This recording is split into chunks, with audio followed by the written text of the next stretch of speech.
Bismillahirrahmanirrahim. Hayırlı akşamlar diliyorum. Evet, ekler konusuna başlamış idik. Aynı kaldığımız yerden devam ediyoruz. Bu ekler konusu yine hatırlatalım ki önemli bir konu. Kökler yazımları belli kural kaideleri var.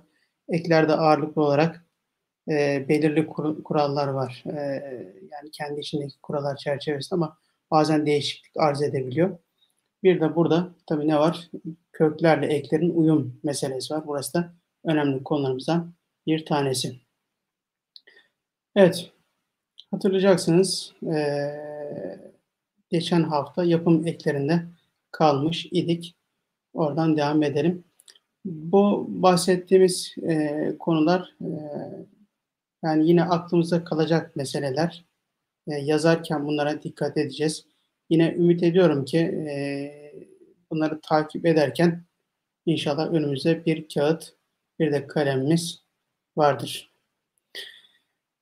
Evet arkadaşlar, yapım ekleri öncelikle isimden isim yapan ekler.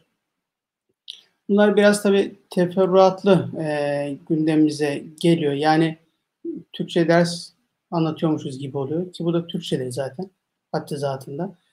Bu konuları böyle detayıyla yani birebir tabii her birisini aklımızda tutacağımız olur, tutamayacağımız olur.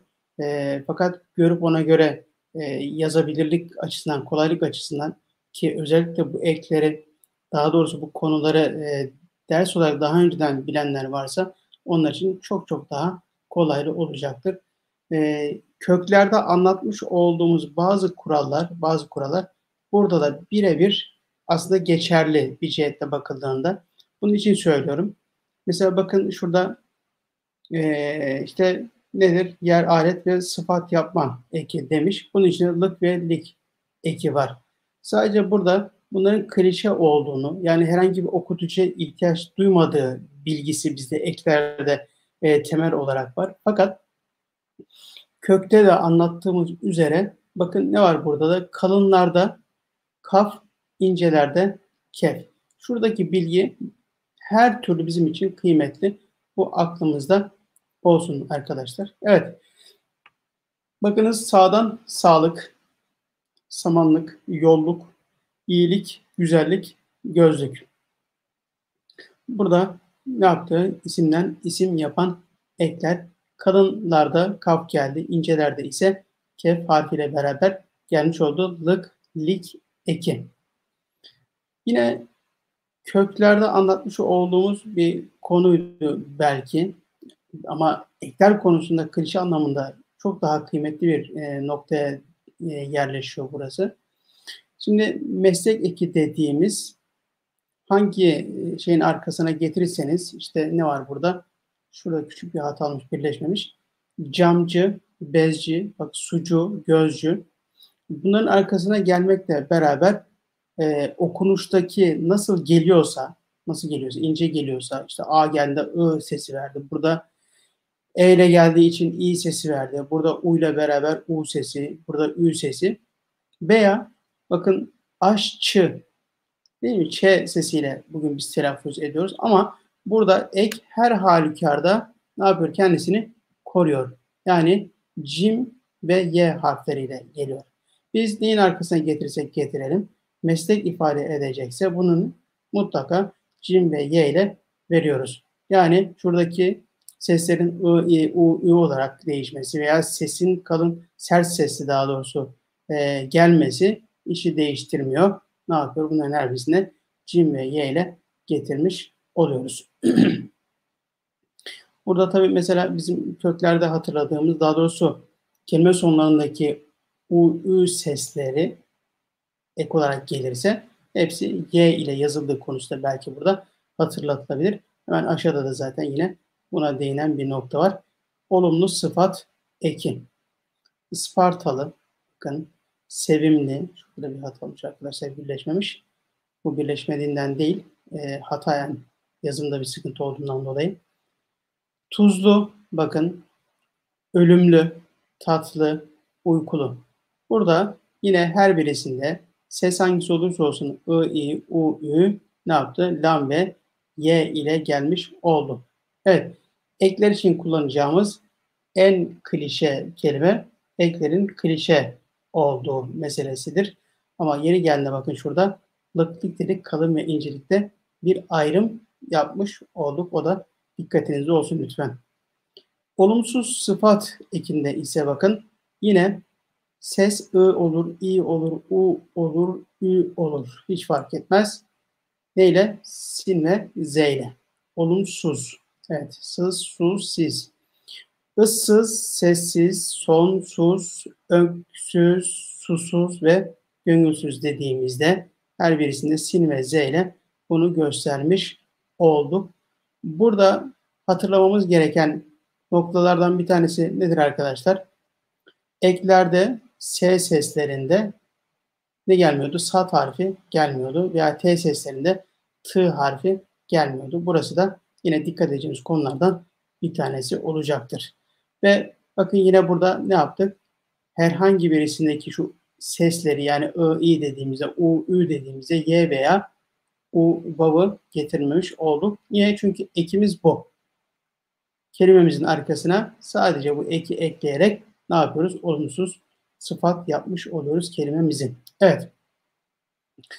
Küçültme ekinde ise bakın yine kalınlık ve incelik. Bir taraftan da yumuşadığında yine bu kalının yumuşak hali kayın, işte kefinki yumuşak G olarak ne yaptı? Gelmiş olacak.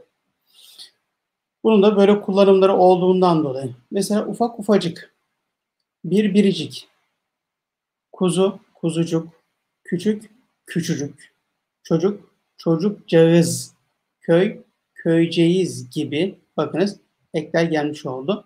Burada aslında yine klişe halini koruyor. Sadece kaf kef anlamında bir değişiklikle beraber yumuşadığında nasıl geleceği konusunda bize bu ekin şekilleri burada verilmiş. Dolayısıyla biz bunları küçültme olarak eki olarak arkaya eklediğimizde mevzuyu rahat bir şekilde çözmüş olduk. Sadece mesela bakın şurada ufakta ufacık kelime böyle kullanıldığı için yine yazmış olduk. Biricik derken bir R harfi nedir? Kendisinden sonraki harfe birleşmeyen harflerdendir. Evet, ek alacak. Cik eki gelecek burada küçültme eki. Ama şuradaki kendisinden sonraki harfe birleşmeyen harfimiz bi, ri, cik. Yani ri derken nedir? Açık hece oluştuğundan dolayı şurada y harfini ne yapıyoruz? Kullanıyoruz. Evet, burası da yine dikkatimizi vermemiz gereken yerlerden bir tanesi. Belki de bugüne kadar yapılan derslerin içerisinde en çok herhalde bu konuyu söylemiş olduk arkadaşlar. Evet. Eşlik, paylaşma eki. Daş, deş. Bakın burada da sert geldiğinde taş, teş olduğunda da yine aynı bunları kullanıyoruz ama bir farkla bakın kalın yani A sesiyle geldi elifi ama ince E sesiyle olduğunda herhangi bir şey kullanmıyoruz. Sadece dal ve şın harflerini kullanmış olduk. Kelimelerle konuyu anlamak çok daha rahat olacaktır. Din, dindaş. Bakın aynı dinden olan arkadaş, kardeş, sesteş ama ne? Dalşın. Meslektaş diyoruz bugün ama ne? Daşı, dal ve elif ve şınla yazıyoruz. İşteş. Bunları da yine bu şekilde yazmış olduk. Evet. Buradaki ekler arkadaşlar bu şekilde isimden isim yapan ekler. Şimdi devamında isimden fiil yapan eklerimiz var. Evet. La, L eki. Burada da bakın elifle la dediğimizde, L dediğimizde de o sesi veren H okutucusuyla gösterilmiş oldu. Hemen yine kelimeler üzerinden gidersek baştan başla, soldan solla, açıktan açıkla, gizlerden gizden gizle, içten işle, gözden gözle gibi. Bakın ince geldiğinde lam ve h ile ama kalın sesli de ifade ettiğimizde a, o gibi, ı gibi sonuna lam ve Elif'le gelmiş oldu. Yani bu kalınlık incelik meselesi hemen hemen bakın her yerde karşımıza gelen bir konu. Dolayısıyla buralara biraz dikkat etmek gerekiyor ama lütfen şunu atlamayalım. Biz eki kuralları var kendi içerisinde yazımlarıyla alakalı kalınlık, incelik veya işte bazı yerlerde AE olarak geldiğinde işte Elif'in geldiği yerler var veya H ile gösterilen yerler var. Ama biz onun şeklini bilelim, ona göre yazalım. Evet, lifte kalınlık hangi harfe göre denmiş. Bu hemen arkadaşlar şöyle görelim. Evet. Şuradaki A sesine bakınız. A kalın zaten. Bu lık gelecektir. Sağlık gibi. Yani bizim önceki söylemiş olduğumuz şu geriden gelen sesin komplesiyle. O sesi, A sesi bunlar da kalın geldi. Ama burada İ, Ö, Ü dediğimizde bakın bunlar da lik diye, lük diye gelmiş oldu. Yani bu daha önceki gelen kelime içerisindeki seslerin kalın oluşuna göre. A, işte O gibi. Evet. Devam edelim. Lan, len eki. Burada da bakın yine kalınlık A ile verilirken şurada herhangi bir şey yok. Çünkü E sesinde H kullanılmıyor ağırlıklı olarak sonda değil ise. Hatta H dedik ki daha böyle hafif narin bir okutucu. Dolayısıyla mesela başlardaki E seslerinde ne yapıyor? Tek heceler hariç gösterilmiyor diye kurallarda daha önce söylemiştik. Burada da eklerde de yine aynı şekilde kapalı yani len dediğimizde burada bakın L diye bittiği için H ile gösterilmiş oldu ama burada kapalı geliyor. Lan derken A'yı ifade etmek için okutucu varken burada yok. Kelimeler üzerinden gidersek bakın hızlan yine ı sesiyle beraber ı. Zaten şuradaki hı da bakın H sesinin kalın harfidir değil mi? Hoştan hoşlan, candan canlan. Bakın A, O, I sesleri kalın geliyor ve burada da la, lan diye devam ediyor. Ama şuralarda E sesiyle bakın yeni, E ve İ sesleriyle devam ediyor. Yeni len. Zaten ağızdan çıkarken de ince gelmiş oluyor. Yani lan'ı söylüyoruz. Len'i de biz aslında süslenmek, seslenmek, yenilenmek, canlanmak. Bakın burada A'yı söylemiş olduk. Dolayısıyla oradaki kalınlığa göre de bunları yerleştirmiş oluyoruz. Evet, kelimelerdeki yazılım şekli de bu tarzda rahatlıkla görülebilir. Yani kafamızda oturması daha rahat olabilir arkadaşlar. Bunları hani kelimenin kendisinde biz görüyoruz yazılışlarında. Kafamıza daha rahat oturması için önemli burası. Ses olarak da söylüyoruz. Bir de ekin kendisini burada görmekte kafamızda daha rahat yerleşme imkanı olacaktır. Evet, bakın lan, len dedik. Aynı şekilde laş ve leş ekleri de. Nedir bunlar? Yine hemen örnekler üzerinden gidelim. Kalınlarda bakın yardımlaş, bayramlaş, karşılaş, karşılaşmak, karşılaştık gibi. İyiden iyileş. Allah bütün hastalarımıza en kısa zamanda iyileşmeyi nasip eylesin inşallah. Dersek bakın iyileşmek dediğimizde bu şekilde yazıyoruz. Bunu da böyle söylemiş olalım inşallah. İrileş, iriden bakın irileşmek, büyümek manasında. Sözden de sözleşti. Yine ö sesi, i sesi dikkat ederseniz buralarda yine söyleyişe bakarsanız sözleş dediğimizde biz leş diyoruz. Ama bayramlaş dediğimizde a sesinde yine söylemiş oluyoruz. Dolayısıyla burada laş ve leş de lan dendeki gibi bu tarzda geleceğini ifade etmiş olalım. Evet. Yine tabii böyle biz söyleyip geçiyoruz. Hızlı devam ediyor gibi gözüküyorlar ama ümit ediyorum yine siz bunları bir parça hem daha sonrasında izleme şansına sahipsiniz, dönüp bakabilirsiniz. Ama diğer taraftan da bunları bir taraftan elinizde dinlerken kalem kağıdın üzerine gidip gelirse, çalışırsa rahat bir şekilde yerleşeceğini ifade etmiş olalım buradan. Evet, ekler devam ediyor. Fiilden fiil yapan ekler denilmiş. Ettirgen eki. Burası da arkadaşlar çok sık karşılaştığımız eklerden birisi. Pek çok kelimede gelecektir. Bir de bunun karışma riski olan bir alan var. Orayı da bilmekle yani bu kafamıza biraz daha netleşebilecektir, kalıcı olacaktır diye ümit ediyorum. Ettirgen eki ettir. Zaten bak ettir derken dırdir. Buna beraber durdur. Onunla beraber tırtir tur. Bir de sessizle bitenler için ne? Y, R ile geldiğini söyleyebiliriz. Burada önemli olan şurası arkadaşlar. Şurada bakın dal, Y ve R. Burası önemli olacak. Çünkü şurada bakın şuradaki ekte ne yapılacak? Y olmayacak. Arada bir fark var. Nedir?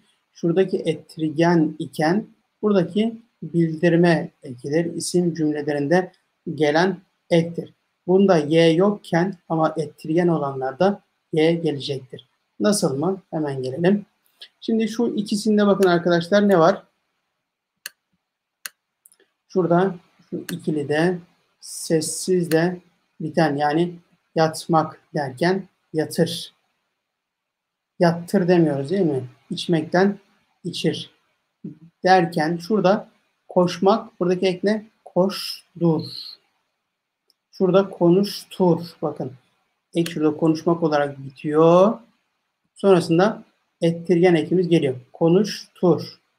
Bildir. Buldur. Evet. Yani bunları yaptır, ettir zaten üzerinde kendi ifade ediyoruz. Ettirgen. Buldur, bildir, konuştur, yaptır derken ne yapıyoruz? Mesela yaptır derken de yap, y elif p, dal y, r olarak göstereceğiz.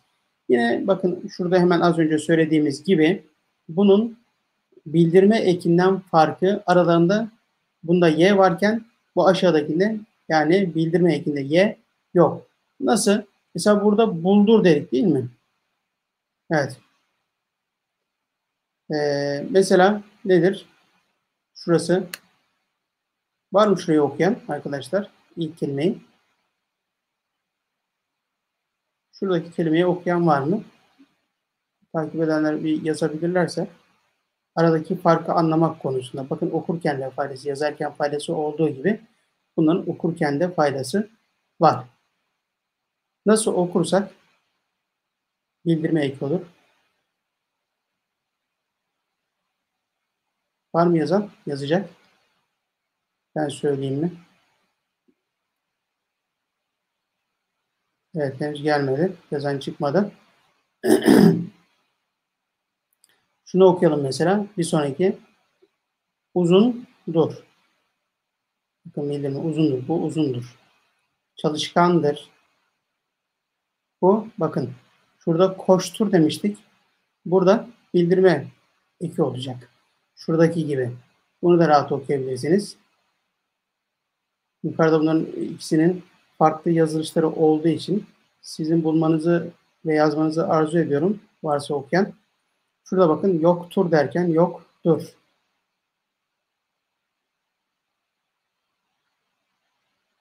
Şunu okuyoruz arkadaşlar. Şu alttaki. Evet. Sümeyye Hanım'ın cevabı doğru oldu. Nedir bakın? Boldur. Bol. Bildirme eki olacağı için boldur. Şu hangisidir? Dördüncü kutucuktaki. Vardır'dan önceki.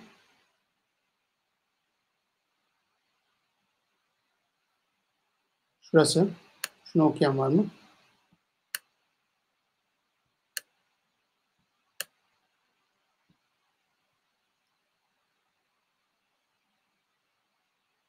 Nedir arkadaşlar? O da evet koştur. Çok güzel.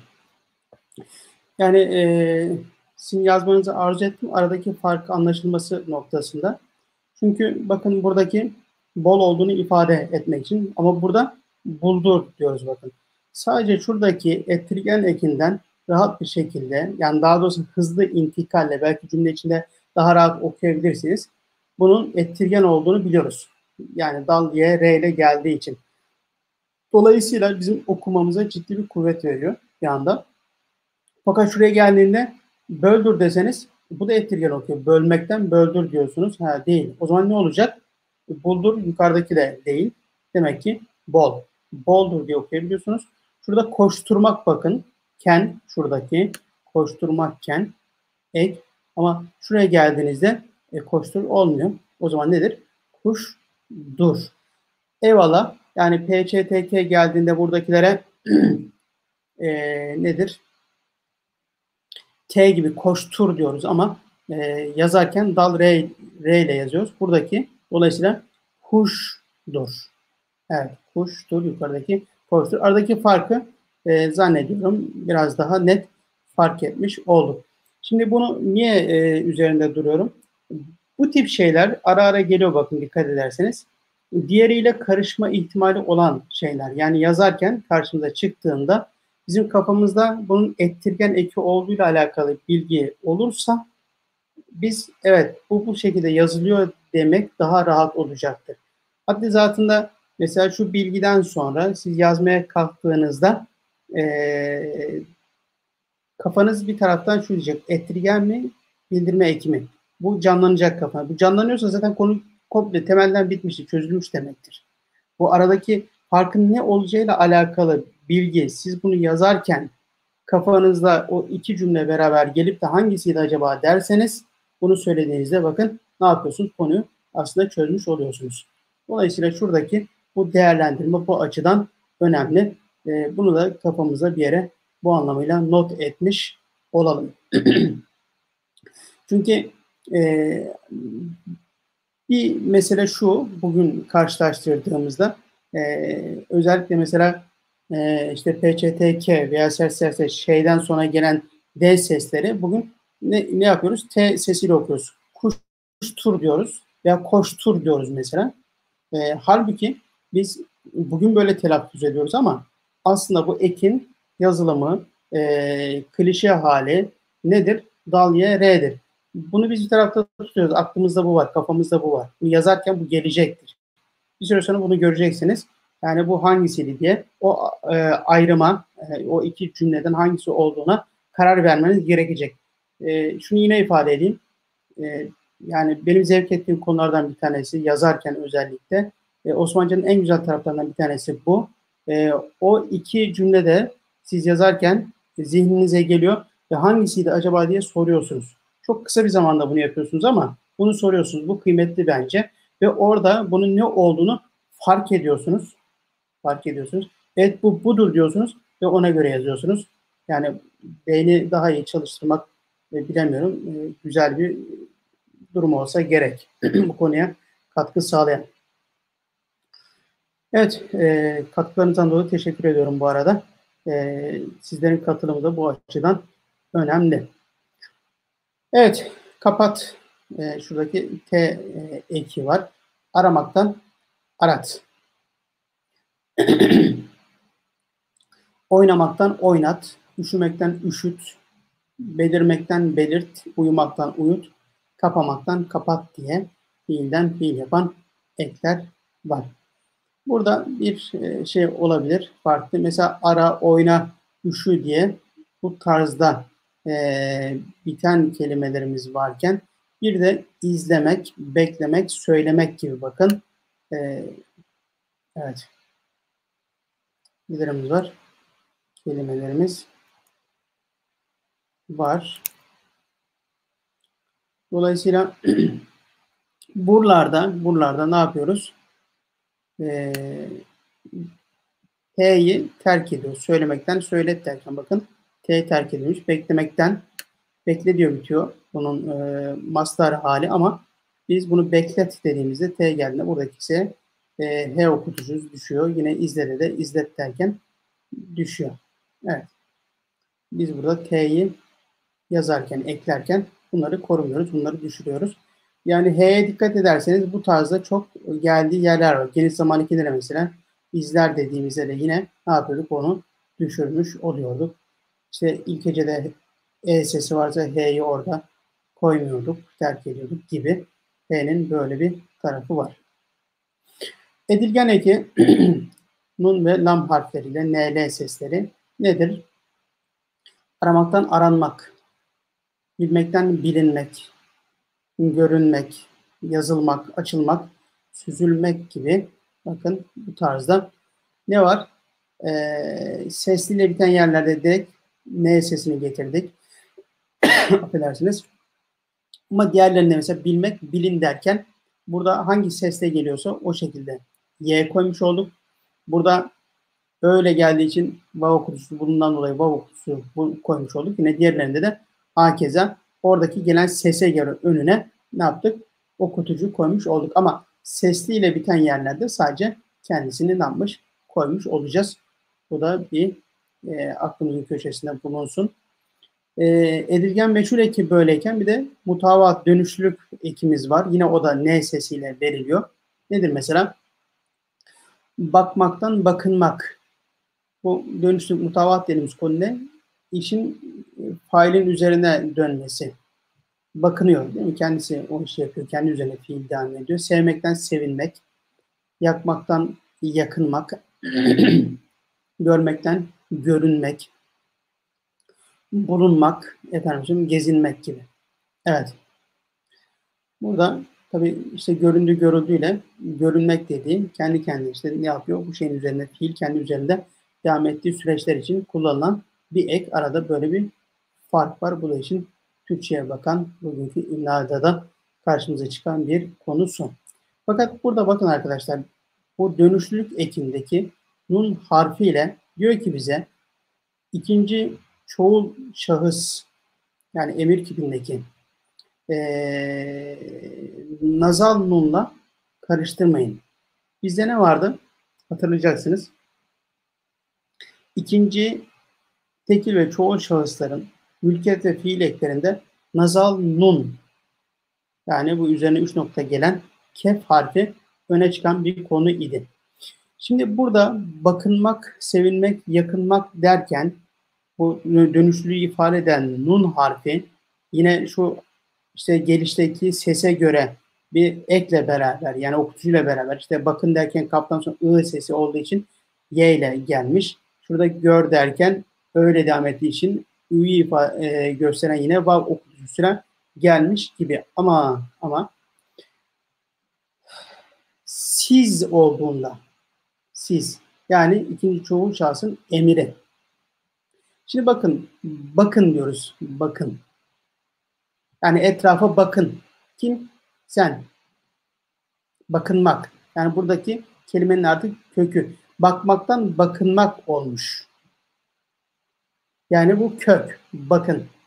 Fakat şuradaki bakın nedir? Şuradaki bakın dikkat ederseniz siz bakın.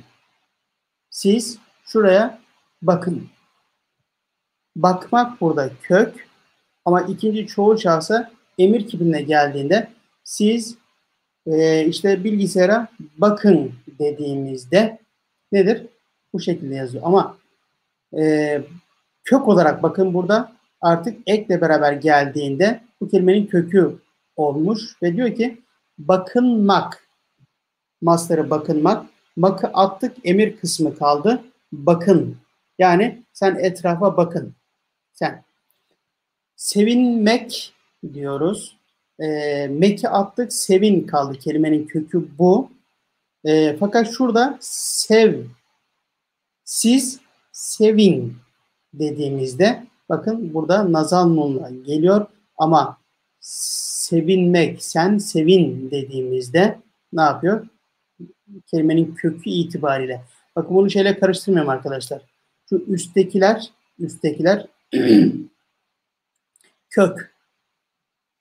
Eki almış haliyle beraber. Yani dönüşlük eki almış ve kelimenin kökü olmuş. Sevinmek. Fakat şuradaki sevmek. Dolayısıyla burada sevin dediğimizde emir hali gibi düşünün. Bak gibi düşünün. Bak, yap, git neyse. Bu nasıl ki gitmek, git kelimenin kökü ise Buradaki sevinmek de aynı şekilde. Fakat şu alttakiler, bakın alttakiler, hemen farkı zaten çok rahat burada görebiliyorsunuz. Sevin dediğimizde ne, bayramlık elbiseleri alın, sen sevin bu konuya derseniz bu şekilde söylüyorsunuz, yazıyorsunuz. Ama siz sevin, annenizi sevin, babanızı sevin dediğimizde, sizi emir olarak ifade ettiğimizde şu tarza, bilmiyorum tam ifade edebiliyor muyum, anlaşılıyor mu konu? Buradaki kök sev, şu gelen kısım ikinci çoğul şahsın emri. Siz sevin. Ama yukarıdaki dönüştürük eki almış olmakla beraber kök olmuş bir kelimede sevinmek. Sevmek, sevinmek. Buradaki emir, buradaki sevmek üzerinden size hitap eden sevin. Burada sen sevin, sen bakın gibi. Evet. Bakın, şimdi bak, bakın dediğimizde şu an size hitaben diyorum ki bakın. Burada hangisini kullanmam gerekiyor? Bakın dediğimde. Ben bunu yazıya dökseydim. Aşağıdakilerden, yani şu üstteki mi olacaktı, alttaki mi olacaktı? Ne dersiniz?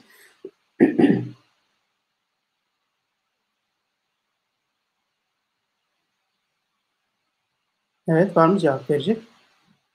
Ben hani konuya devam ederken gayri ihtiyarı bakın dedim. Alttaki olacak. Teşekkürler. Evet, siz olduğu için size ikinci çoğul şahsın emir kipinde söylediğim için alttakiyle söylüyorum. Bakın diyorum. Evet.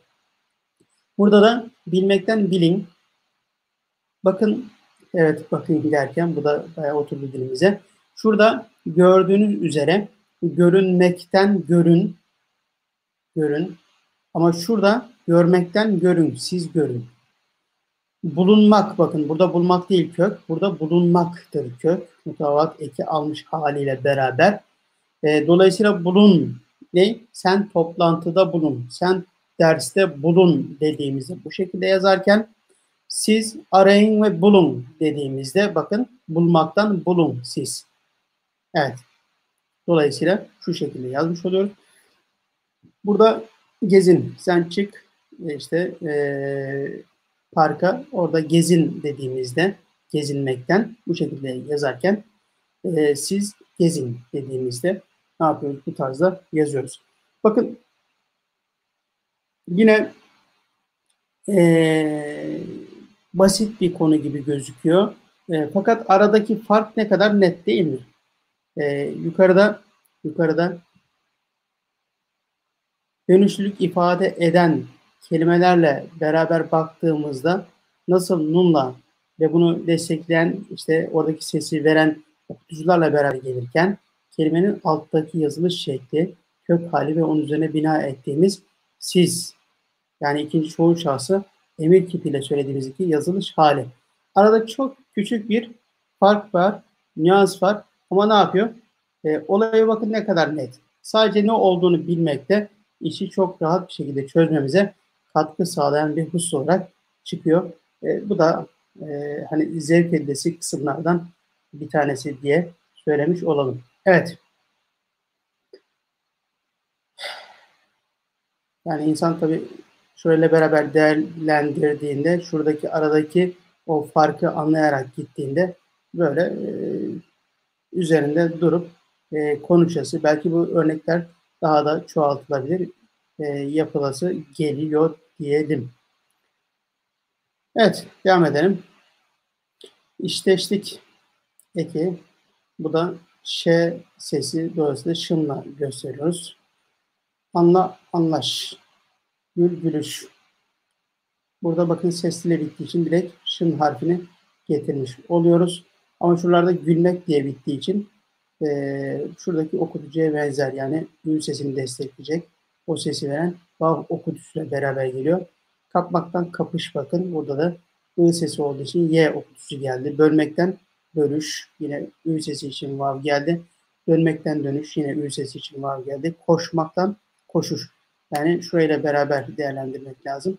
Dolayısıyla bunlar da mavi yapısı yeridir. Bunlar işin kaynaştırması olarak var. Ama şurada ise ne? Kelimenin kökü anla olduğu için sesliyle bittiğinden dolayı direkt şunu getirmiş oluyoruz. Evet. Devam ediyoruz. Kalan süremizde bu ekleri bugün bitirebilir miyiz diyorum ama bakalım belki bir parça kalmış olur. Bitirirsek ne âlâ. Kaç dakikamız var? Bir 10 dakika kadar zamanımız daha var. Evet. Fiilden isim yapan ekler mak, mek, bu aynı zamanda mastar ekidir arkadaşlar. Kızmak, saklamak, zıplamak. Bakın burada kalınlık ve inceliğe göre ve kefle ya da kafla beraber geldi. Kızmak, dönmek. Kef, kaf. Saklamak, sinirlenmek. Makine. Zıplamak, üşümek. Sararmak, yeşermek. Araştırmak, ertelemek. Sormak, bilmek. Burada sizi hani kafanıza yerleştikten sonra konu çok problem olmuyor ama mak derken bazen yazmada şuraya elif konulabiliyor. Hani zihin A sesi elifle gösterilere kaydığı için bazen insan farkında olmadan oraya elifi koyabiliyor.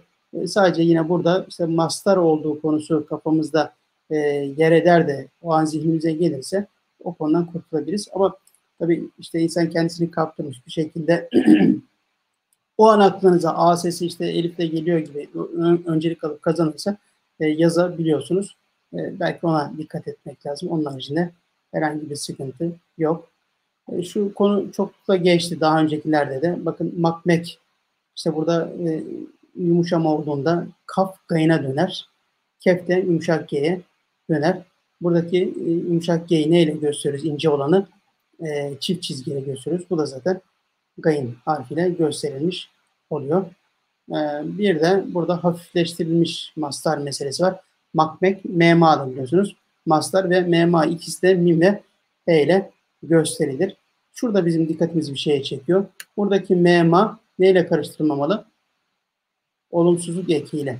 Yani ma derken olumsuzluk ekinin iki hali vardı. Bir yapma derken elifle gösterilen, bir de ince he ile gösterilen vardı.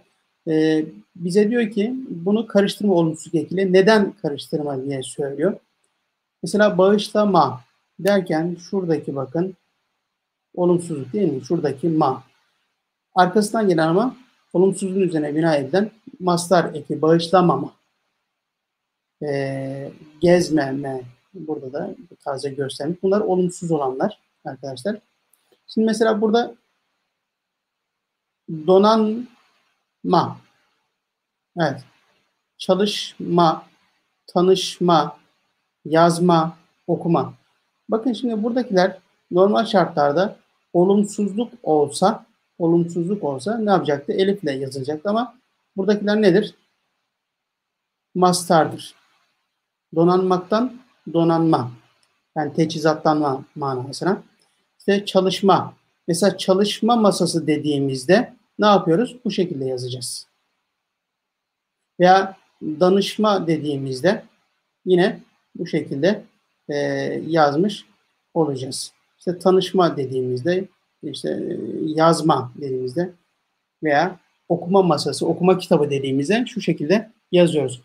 Bunları olumsuz gibi görürsek ki olumsuzsa şayet burada söyleyeyim. Mesela okuma dersek bu kitabı okuma dediğimizde elifle yazmamız gerekiyor. Ama mastarsa bu yani okuma kitabı gibi mesela bir cümle içerisine geçiyorsa neyle yazıyoruz? Bu şekilde gösteriyoruz. Buradakiler de yine hani olumsuz da olsa veya mastar da olsa M yine aynı şekilde gösterildiğinden dolayı daha doğrusu hafifleştirilmiş mastar M ekiyle zaten gösteriliyor. Olumsuzun da inceleri M ile gösteriyor. Mesela burada esme dediğimizde rüzgar esme desek de bu şekilde ama esmek manasında kullanırsak, mastar olarak kullanırsak esme dersek bu şekilde. Mesela bekleme salonu nedir? Mastarken bekleme yapma dediğimizde ikisi de yine aynı şekilde yazılıyor ama mana itibariyle farklı olabiliyor. Burada bizim hani yazım konusunda dikkatimizi çeken konu şuradaki yani ma ekindeki olumsuzluk hali şurada biz mastar yazıyorsak onu zihnimiz elife gitmemesi gerekiyor. Çünkü buradakiler mastardır. Olumsuzluk eki değildir.